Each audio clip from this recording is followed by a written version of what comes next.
Olá, turma! Vamos para a aula de hoje. Hoje nós vamos falar de um gênero super bacana.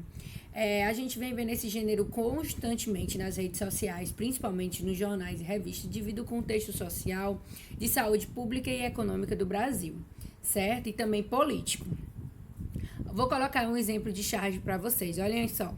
O vírus do corona às margens plácidas tô me preparando para chegar ao Brasil. Então a gente vê aí nitidamente, né, o coronavírus, né, se preparando para chegar no Brasil. Essa charge foi antes de março, né?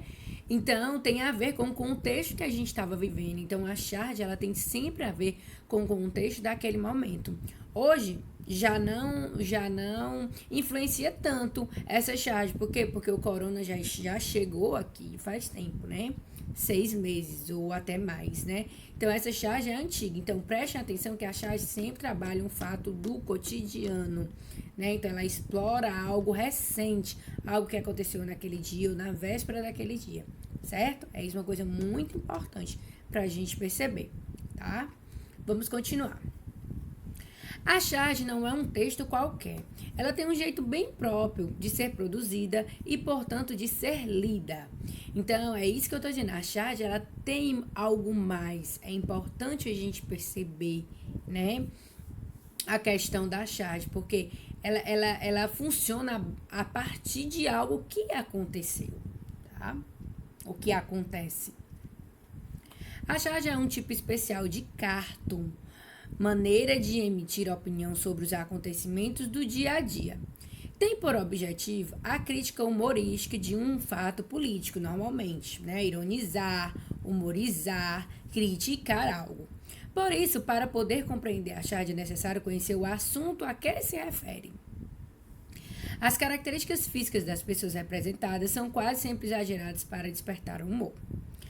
Chargistas e os caricaturistas influenciaram na história e na luta pela liberdade de expressão no Brasil e participaram ativamente na luta contra a ditadura. Muitos deles até hoje retratam a política do país. Então, assim, o chargista, o caricaturista são os responsáveis pelas charges, né?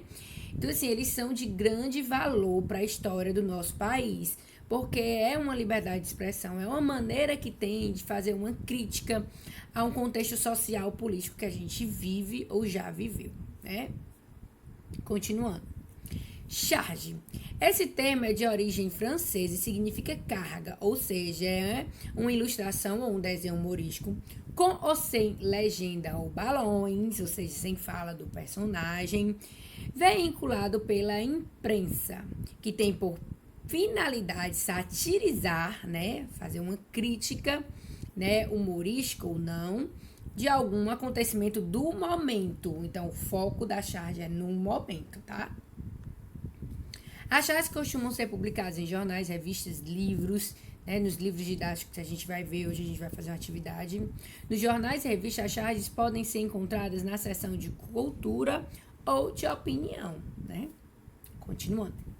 As charges são formadas por linguagem verbal, ou seja, as palavras, ou seja, os textos escritos, ou linguagens não verbal, que são gestos, cores, desenhos e até as expressões dos personagens ali colocados na charge.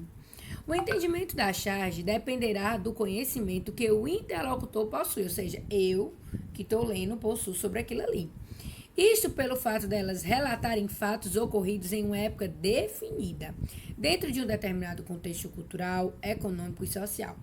Por este motivo, a charge tem papel importantíssimo como registro histórico. Às vezes, se eu pegar uma charge que aconteceu em 2000, eu não vou entender. Por quê? Porque é algum fato que aconteceu naquela época, naquele contexto histórico.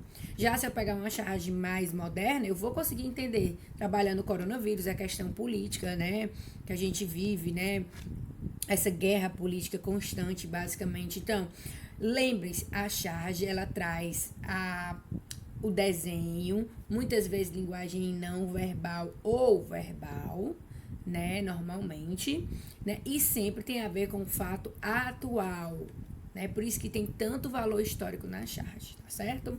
Nossa aula termina aqui por hoje, beijos.